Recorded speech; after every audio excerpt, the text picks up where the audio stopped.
Well, hello there, I'm Christine and welcome to my channel, and today I wanted to talk to you about treasure mapping with the new moon in Aries, and what a wonderful opportunity it is to do this as the new moon in Aries is approaching, and you can sort of start preparing for it. And I just thought I'll run you through the way I do this. So I'm going to change the cameras now and just let's see if we can get this up how we want it. Okay, with the moon and sun together in the first sign of the zodiac, a new cycle begins.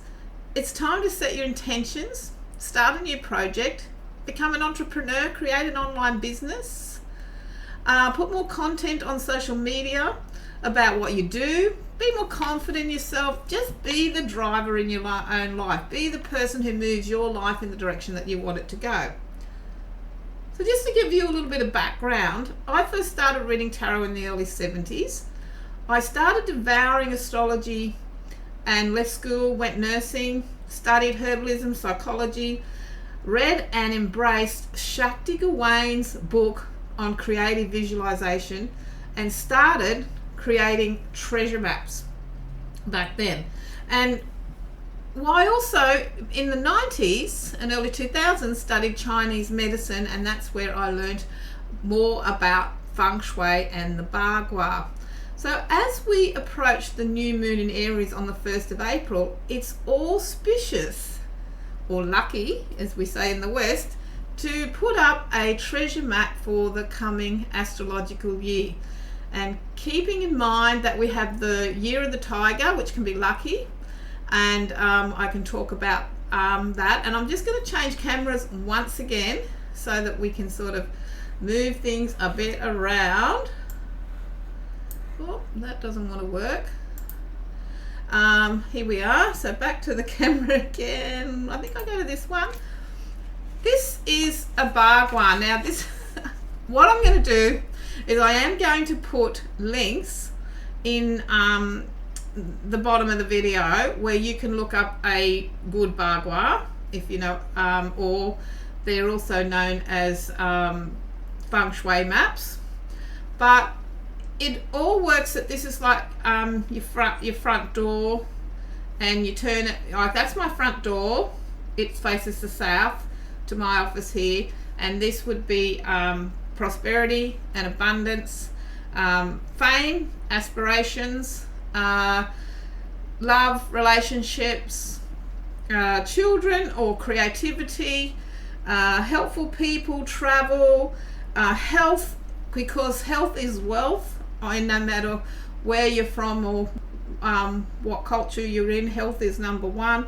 Family, skills and knowledge, and then we have the career path, and for some people that is their door as well. You can turn it this way or that way. I'm in the southern hemisphere, so you can look up some more if you want, like for the northern hemisphere, but I'm into keeping it simple. When I did this one a couple of years ago, I just did over the year, years ago I used to cut out magazines. Then I sort of got sick of that, and I did this with just paper and coloured pencils, and I used to have it on the fridge where I could see it every day. And I was cleaning up my office this morning and found this and thought, wow, this would be good to share with everybody. So what I decided I would do is I would use the tarot. Now you can use any deck you like, and you can use the cards you like. When you see a Bagua, it will have like that. This is like the wood element, and this is fire and red and various other. You'll see that I'm going to put a link up for a Bagua that's very simple that you can use. And if it's in the southern hemisphere, just reverse it or type in Bagua northern hemisphere, and you will be able to get it easily. But I decided, instead of hunting out magazines and cutting them up and carrying on, because now from some people's perspective, they would think it's nice to have a picture of someone with a Rolex watch and a red car and all those things. I don't aspire to that. Now, there might be some people that say, I don't have a very good havingness with money, but I'm 65. I've had a lot of those things, and for me, I know what makes me happy and the energies I want to attract. And so I decided I would get my deck out, and this is the little deck I use when I'm doing various magic spells. It's nice to have a spare deck if you can for magic spells. You don't have to use Rider-Waite-Smith.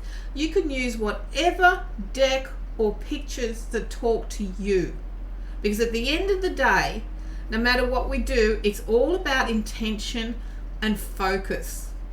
That's what we're doing, and with a sprinkle of magic. I don't know, I like that.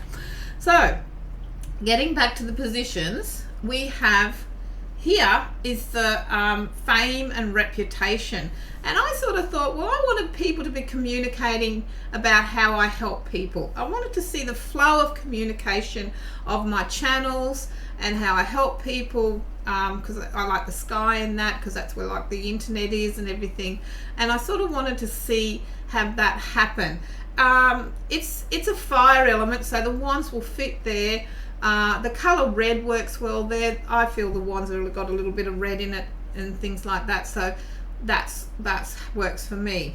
With relationships, and you can make this into a reading, I might add, this could be like a tableau spread as well.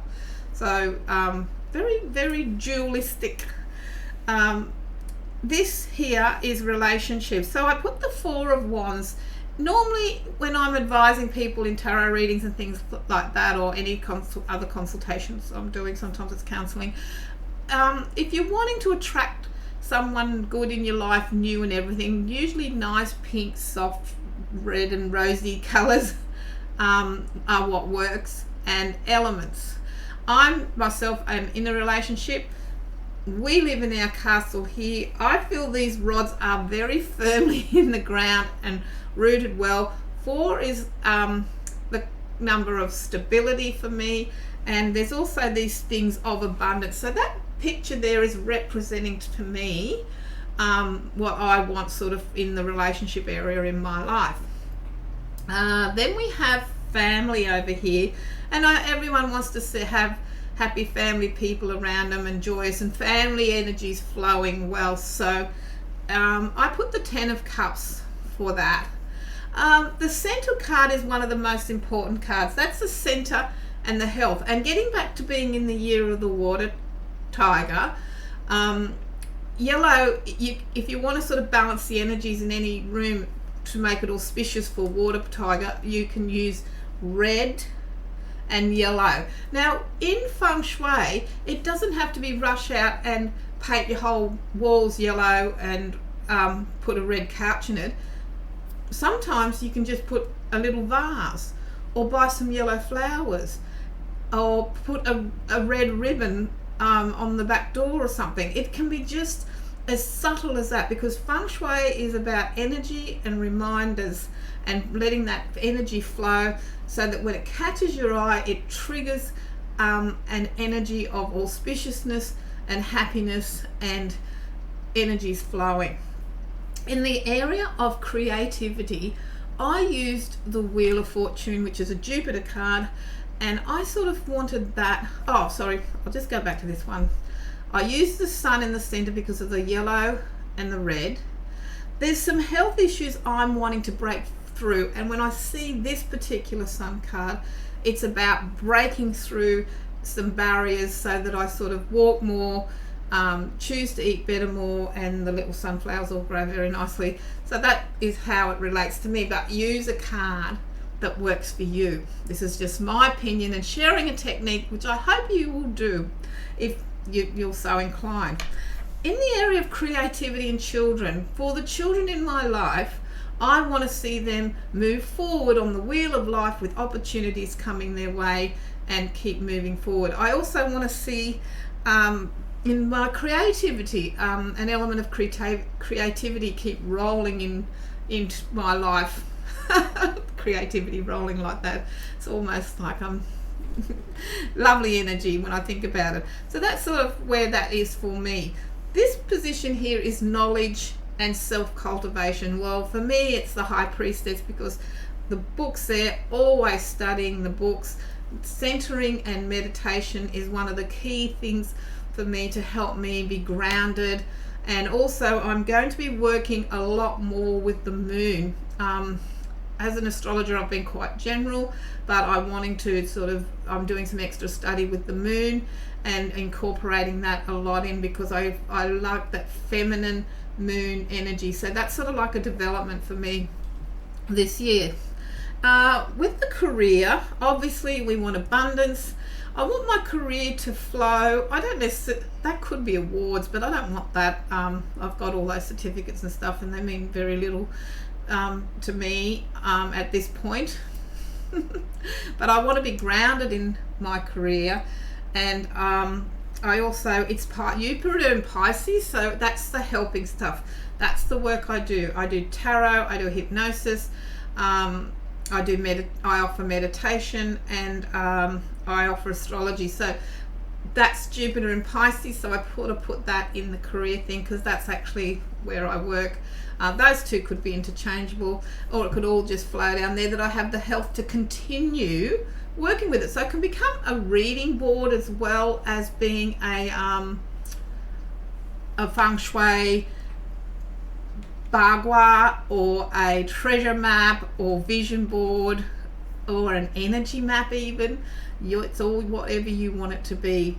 And then finally we have travel and helpful people.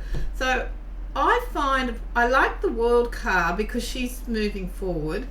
I like the World card because she's also sat now. I have to put the effort in and make the effort to make things flow. But I also like the fact that she was looking back and learning, because I always believe that as a therapist, I learn from my clients and the people that come into my life as much, if not more, than what I give. It's very much, in my opinion, a two-way energy. And so and when I read that along, if it was a reading, it would be the psychic energy, bringing the energy and having it all flow, and then being able to keep moving forward, but also with an eye looking back.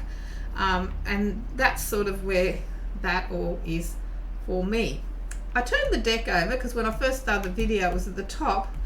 So on the bottom of the deck, bringing it into a whole tarot sphere, it's interesting that it's about everything flowing with the Knight of Cups, and being able to offer what I know and share what I offer, but also being able to receive things coming my way from my peers and clients and other people around me.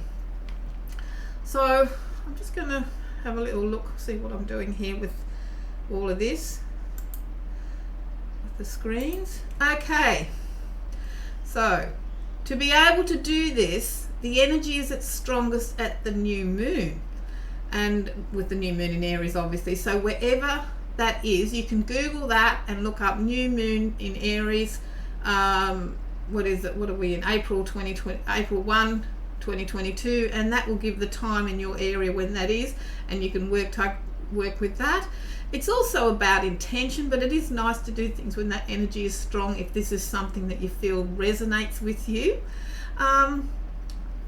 It's okay to revise this because nothing's set in stone.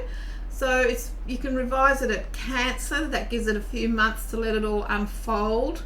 And then again at Libra, because that's the opposite of Aries. And then again at Capricorn, when we sort of get to towards the end, where you should be really seeing the plants grow. Think of it as a garden that you've planted the seeds now. This is what I want to see, and you've got the seed packet on the calendar, and then you're checking it in Cancer how it's growing, and then in Libra, do I need to refine something, or maybe I need to change that goal, because as I said, nothing is set in stone. This is all about you driving the energy of your life, and then seeing our results by the end of the year in Capricorn. I will be visiting this from time to time, this video, so we can sort of review it. As I said, you can use magazines. You've seen the drawing, but you can also use the tarot, and that's the way I wanted to do it for this year. I'll keep you updated, and would love it if you would share this. I will post some links at the bottom that can help you sort of follow more on if you want, or if you've got any questions you can ask me. And I'm wanting to wish you the very best for the astrological year, and I thank you for watching. I look forward to seeing your comments and seeing you on the next video. Bye for now.